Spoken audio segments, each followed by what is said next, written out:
नमो नमः। आप सभी छात्र छात्राओं का एसएनबी ऑनलाइन क्लासेस में हार्दिक स्वागत है। मैं आप सभी के साथ प्रतिदिन संस्कृत विषयों के साथ जुड़ रहा हूँ। आपकी पाठ्य पुस्तक में जो षष्ठः पाठः यशः शरीरम नाम से उल्लिखित है, उसकी चर्चा मैंने आप सभी के बीच में प्रारंभ की थी। कल तक हम सभी ने इसमें यह जाना, सबसे पहले जो ऊपर पैराग्राफ में लिखा हुआ है मैं उसको पढ़ता हूँ जल्दी से और उसका अर्थ भी बताता हूँ। इसके बाद आगे के पैराग्राफ के माध्यम से हम चर्चा करेंगे। संसारे बहवा जना जन्म ग्रहणन्ति किंतु तेषु अल्पजना एव संसारे ख्याति प्राप्त यशो लभन्ते। अर्थात संसार में बहुत सारे लोग जन्म लेते हैं, किंतु उनमें बहुत कम थोड़े लोग ही होते हैं जो ख्याति प्राप्त करके यश प्राप्त करते हैं। ये स्वसुखम परित्यज स्वसुखम स्वार्थम च परित्यज लोक मंगल भावनया लोक कल्याणार्थम कार्यं कुर्वन्ति ते एव यशः शरीरेण जीवन्ति। ये स्वार्थ मात्रं चिन्तयन्ति ते तो जीवन्तोपि मृता एव तिष्ठन्ति। तात्पर्य क्या हुआ कि जो लोग अपने स्वयं के सुख को, निजी सुख को और स्वार्थ को छोड़ करके लोक मंगल की भावना और लोक कल्याण के लिए कार्य करते हैं, वे ही यश शरीर के द्वारा जीवन की अर्थात जीवित रहते हैं। इसका व्याकरण पक्ष भी कुछ शब्दों के आधार से मैंने आपके बीच में प्रकट किया था। पुनः जो पिछली वीडियो है उसमें आप उसको देख सकते हैं। अगला है ये स्वार्थ मात्रम चिंतयति ते तु जीवन्तोपि मृता एव तिष्ठन्ति। तात्पर्य क्या हुआ कि जो स्वार्थ मात्र के लिए चिंतित रहते हैं, चिंता करते हैं, सोचते हैं, वे तो क्या करते हैं, जीवन्तोपि मृता एव तिष्ठन्ति, जीवित होने पर भी मरे हुए के समान ही रहते हैं। अस्या भावनायाः विकासाय बालावबोधनाय च संकलिता कथा अत्र प्रस्तुयते। इस भावना के विकास के लिए और बालकों को समझाने के लिए, परिज्ञान के लिए संकलिता कथा अत्र प्रस्तुयते, यहाँ संकलित कथा प्रस्तुत की गई है। कथा हमने प्रारंभ की थी। गंगा तीरे मार्कंडेय नाम कश्चन मुनि बसति स्म। अर्थात गंगा के किनारे कोई मुनि, मार्कंडेय नाम के मुनि रहते हैं। तस्य गुरुकुले बहवः शिष्य आसन्। उनके गुरुकुल में बहुत सारे शिष्य रहते हैं। वासुदेवः तस्य प्रियः शिष्यः। और उन शिष्यों में से वासुदेव नाम का शिष्य उनका प्रिय शिष्य है। तस्य 12 वर्षात्मकम् अध्ययनं यदा समाप्तं तदा कुरु तम आहूय अवदत्। उसका 12 वर्ष का अध्ययन जब समाप्त होता है तब गुरु उसको आहू अर्थात बुला करके अवदत अर्थात बोले। किसको किसने बुलाया कि जो वासुदेव नाम का प्रिय शिष्य है उनको मार्कंडेय नाम के मुनि ने बुलाया। वो मुनि कहाँ रह रहे हैं? वह मुनि गंगा किनारे रह रहे हैं और एक गुरुकुल का संचालन कर रहे हैं। उनमें से उनके अनेक शिष्य हैं, उन अनेक शिष्यों में से वासुदेव नाम का एक प्रिय शिष्य है, उसको उन्होंने बुलाया। क्या कहा कि शिष्य अधुना भवान सर्व विद्या पारंगतः अस्ति। अर्थात अब आप सर्व प्रकार की विद्याओं में पारंगत हो चुके हैं। पारंगत का तात्पर्य होता है निपुण हो चुके हैं, महारत हासिल कर चुके हैं। अतः इतः परम स्वग्रामं गन्तुम् अर्हति भवान। इसलिए यहाँ से अब तुम अपने ग्राम जा सकते हो। गमनात् पूर्वं भवता द्वारकापुरस्य देवराजस्य गृहं दृष्ट्वा आगन्तव्यम्। गमन से पूर्व आप द्वारकापुर के देवराज का घर देखकर आना चाहिए। यहाँ घर जाने से पूर्व आपको द्वारकापुर के देवराज का घर देख करके आना चाहिए। ऐसा कौन कहता है?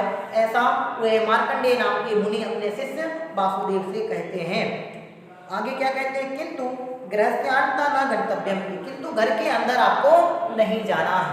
क्या कहा कि आप देवराज का घर देख करके आए। कहाँ है देवराज का घर? कि द्वारकापुरी में देवराज का घर देख करके आए, लेकिन आपको उसके घर के अंदर नहीं जाना है। इस प्रकार से इन 2 पैराग्राफ के माध्यम से कल मैंने आप सभी के साथ जुड़ करके चर्चा की थी। आइए आज हम इसके आगे एक नया पैराग्राफ देखते हैं। मैंने ऊपर हिट किया हुआ है, आप अपनी पाठ्य पुस्तक में उसको देख करके बराबर से पहले पढ़ें, फिर उसके बाद मैं जैसे पढ़ रहा हूँ उसको मिलाएं, फिर उसके उपरांत में जो अर्थ बताऊंगा उस हिसाब से आप अर्थ लगाने का प्रयत्न करें। कहानी है, एक कहानी बहुत सरल है, बहुत अच्छी प्रेरणापरक है, इसलिए सबको शब्दशः इसको समझने का प्रयत्न करना चाहिए।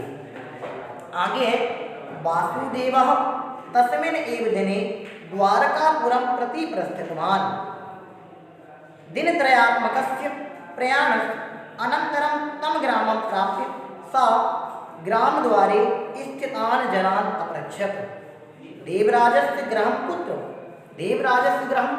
इति वृथा किमर्थं गम्यते तत् इति उपेक्ष्य वदन्तः ते देवराज गृह स्थलं सूचितवन्तः अग्रे गतः सः कूपात् जलम् उद्धरती महिला याचित्वा जलम प्राप्त तत्पिबन अपृच्छत।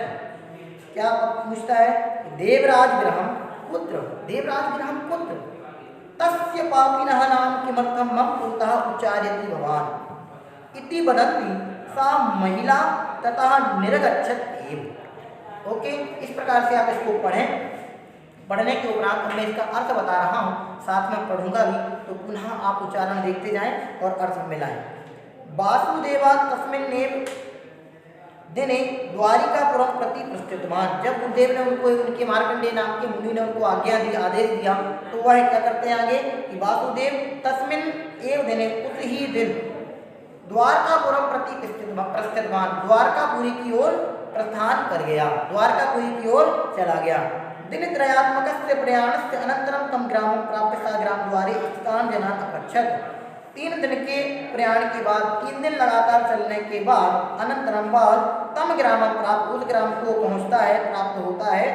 सह ग्राम द्वारे स्थितान जनान, वह ग्राम द्वार में स्थित जनान अर्थात लोगों से अपरक्षक अर्थात पूछता है। जैसे ही वह नगर में प्रवेश करता है तो नगर के द्वार पर, नगर द्वार पर, ग्राम द्वार पर कुछ लोग खड़े रहते हैं, उन लोगों से वह पूछता है। क्या पूछता है कि देवराज से ग्रह कुता, देवराज का घर कहाँ पर है। कौन पूछता है? वह वासुदेव नाम का शिष्य। कहाँ पहुँच गया है? द्वारकापुरी पहुँच गया है। वहाँ पर द्वारकापुरी के नगर द्वार पर, ग्राम द्वार पर खड़े होकर के स्थित जो वहाँ लोग खड़े हुए हैं उनसे पूछता है। क्या पूछता है कि देवराज से ग्रह कुता, या पुत्र देवराज का घर कहाँ है। इति वृथा किमर्थम गम्यते तत्र, तो वो लोग उत्तर देते हैं कि वृथा किमर्थम गम्यते तत्र, वहाँ व्यर्थ में ही क्यों जाते हो, इसलिए जाते हो। किमर्थम अर्थात किस लिए, गम्यते अर्थात जाते हो। इति उपेक्षया वदन्ता, ऐसा वह स्थित लोग जो नगर द्वार पर खड़े थे, इति उपेक्षया वदन्ता, इस प्रकार से उपेक्षा पूर्वक बोलते हैं। क्या बोलते हैं? वहाँ किस लिए जाते हो, अर्थात बे मतलब में वहां जाने से कोई तात्पर्य नहीं है। इति उपेक्षा वदन्ते, इस प्रकार से वह उपेक्षा पूर्वक बोलते हैं। आगे ते देवराज गृह स्थलम सूचितवन्तः, वे ऐसी उपेक्षा पूर्वक बोलते हैं, परंतु ते देवराज गृह स्थलम सूचितवन्तः, परंतु वे देवराज का घर का गृह स्थलम सूचितवन्तः, देवराज के घर की सूचना करते हैं, देते हैं या बता देते हैं। अग्रे गतः सा कूपात् जलम उद्धरन्ती महिलां याचित्वा जलम प्राप्त तत्पिबन्ताम् अपृच्छत्। अग्रे गतः, आगे जाकर, अग्रे गतः आगे जाकर, सह वह, कौन? देवराज, वह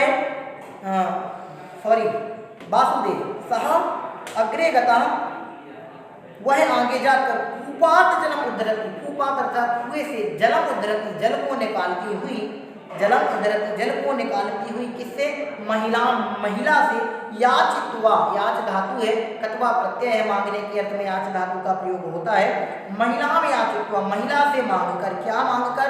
जलम, जल महिला से मांगकर प्राप्त, उसको प्राप्त करता है, तत् पिबन, और उसको पीता है, ताम अपरक्षक, और वहीं उससे पूछता है।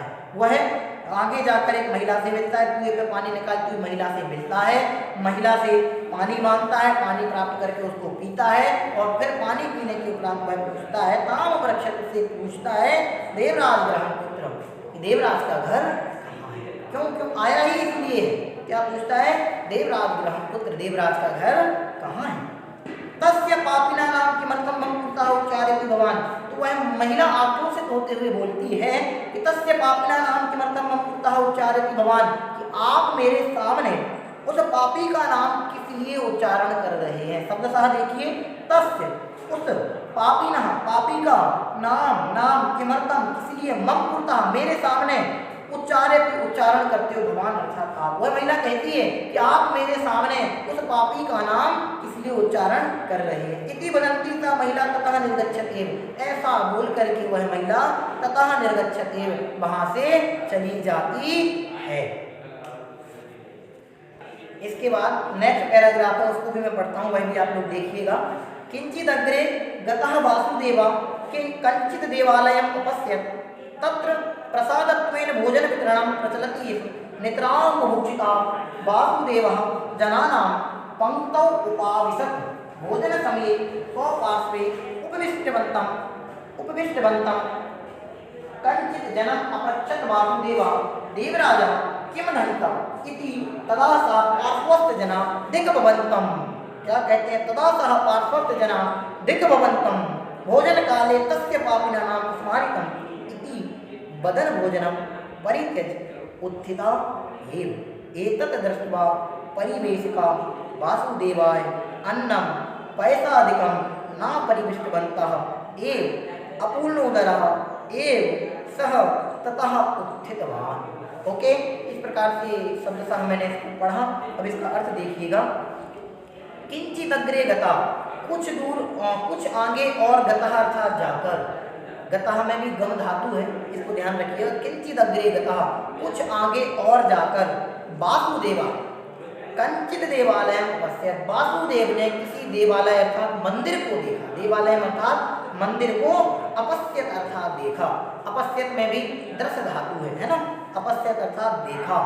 तत्र प्रसादत्वेन भोजन वितरणम प्रचलति। इसमें वहाँ तत्र अव्यय, जो कभी परिवर्तित नहीं होते उनको अव्यय कहते हैं। इसको हम व्याकरण के रूप में आपके साथ एक बार बोल करके इसको पढ़ाएंगे, तब आप अव्यय के बारे में समझ सकेंगे। अर्थ देखिए, तत्र प्रसादत्वेन भोजन वितरणम प्रचलति। इसमें वहाँ प्रसाद के रूप में भोजन वितरणम प्रचलति, भोजन वितरण का कार्य चल रहा। प्रचलति चल रहा, प्रचलति में प्रा उपसर्ग है, चल धातु है ना। प्रचलति चल रहा है। नितराम चल प्रचलति, इसमें चल रहा था। नितराम बुभुक्षिता, बहुत दिनों का भूखा। नितराम अर्थात बहुत अधिक, 2-3 दिन से चला आया है, कुछ खाया पिया नहीं, तो भूख कैसी लगी उसको? बहुत अधिक लगी है। नितराम बुभुक्षिता, बहुत अधिक भूखा। वासुदेवा जनानाम पंक्तौ उपाविशत, वासुदेव लोगों की पंक्ति में बैठ जाता है। भोजन समय तो पार्श्वे उपविष्टवंता कंचित जनम अपृच्छत वासुदेवा, भोजन के समय अपने पास में बैठे हुए किसी व्यक्ति से वह पूछता है। कौन पूछता है? वासुदेव पूछता है। क्या पूछता है? देवराजा किम धनिका, देवराज क्या धनिक है? इति तदा सा पार्श्वस्थ जना दिग्भवन्तम, और पास में बैठा हुआ व्यक्ति बोलता है दिग्भवन्तम, आपको धिक्कार है। भोजन काले तस्य पापिना नाम स्मारितम, भोजन के समय उस पापी का नाम स्मरण करते हो। ऐसा कौन बोलता है? वह पास में बैठा हुआ व्यक्ति बोलता है दिग्भवन्तम, आपको धिक्कार है। भोजन काले तस्य पापिना नाम स्मृतम, भोजन के समय उस पापी का नाम स्मरण करते हो। इति बदन भोजन परित्यज्य उत्थिताय, ऐसा बोलकर वह भोजन परित्यज्य, भोजन छोड़ करके उठ करके चला जाता है। एतत् दृष्ट्वा परिवेशिका वासुदेवाय अन्नम पैसादिकम न परिविष्टवन्ता, यह देखकर, एतत् दृष्ट्वा यह देखकर, परिवेशिका अर्थात परोसने वाला, भोजन परोसने वाला, वासुदेवाय वासुदेव के लिए अन्नम पैसादिकम न परिविष्टवन्ता, अन्न और खीर आदि। पैस का मतलब होता है खीर, वैसे दूध होता है, दूध से जो अन्न और अन्न को मिलाकर के बनाई जाती है उसको कहते हैं खीर। क्या लिखा है? अन्नम पैसादिकम न परिविष्टवन्ता, अन्न और खीर आदि नहीं परोसता है। अपूर्णोदरा एव सः ततः उत्थितवान, अपूर्णोदरा अर्थात आधे पेट भरे भोजन ही, आधे भूखे पेट ही वह क्या करता है? वहाँ भूखा एव ही तथा उत्थितवान, वहाँ से उठ जाता है और चला जाता है। इस प्रकार से यहाँ तक का यह कथाक्रम हमने पढ़ा। इसके आगे भी विशेष कथा है, हम आपके साथ पुनः जुड़ेंगे और उसमें आगे क्या होता है वह हम जानने का प्रयत्न करेंगे। तब तक आप इसको पढ़ें, इसका अर्थ लगाएं, और कोई शब्द आपको समझ में नहीं आता है तो उसको लिख लें और विद्यालय में आकर के आप उससे संपर्क करके उसको समझ सकते हैं। आप सबको बहुत बहुत धन्यवाद। जय हिंद, जय भारत, जय